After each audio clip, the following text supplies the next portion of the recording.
Ukrajinské útoky na ropovod Družba bez logiky, bez stratégie. A podľa Mariana Kerryho, predsedu zahraničného výboru a poslanca za Smer SSD, úplne za hranou zdravého rozumu. Tento ropovod nie je len potrubie. Je to kritická tepna pre celé Slovensko a strednú Európu. A Kyjev naň zaútočil už po tretíkrát za veľmi krátke obdobie. Kerry to povedal jasne. Tieto útoky nemajú logiku. A ešte pridáva, napína svaly a podľa niektorých zdrojov s cynickým úsmevom odkazuje maďarskému premiérovi Orbánovi a aj nášmu premiérovi Ficovi, že na Družbu prestane útočiť vtedy, keď jeho krajine otvoríme dvere do Európskej únie. Pýtate sa, čo za diagnózu by to mohlo byť?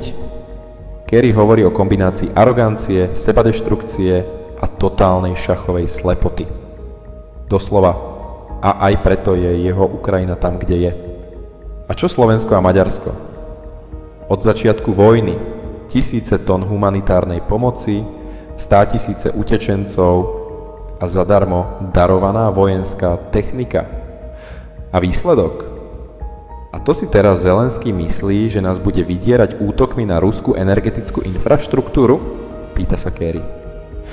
Poradcovia by mu podľa neho mali vysvetliť, že väčšiu škodu by spôsobil prestaním nákupu prebalenej ruskej ropy, nie útokmi na Družbu. A varuje, čím väčší tlak na Slovensko a Maďarsko, tým väčšia priepas medzi našimi krajinami a tým aj menšia šanca na vstup Ukrajiny do únie. Preto podporuje spoločný list ministrov zahraničia Slovenska a Maďarska adresovaný Európskej komisii. V ňom sa píše, že takéto útoky sú neakceptovateľné a netreba zabúdať. Komisia už 27. januára 2025 vyhlásila, že celistvosť energetickej infraštruktúry zásobujúcej Európskej únie je otázkou bezpečnosti celej únie.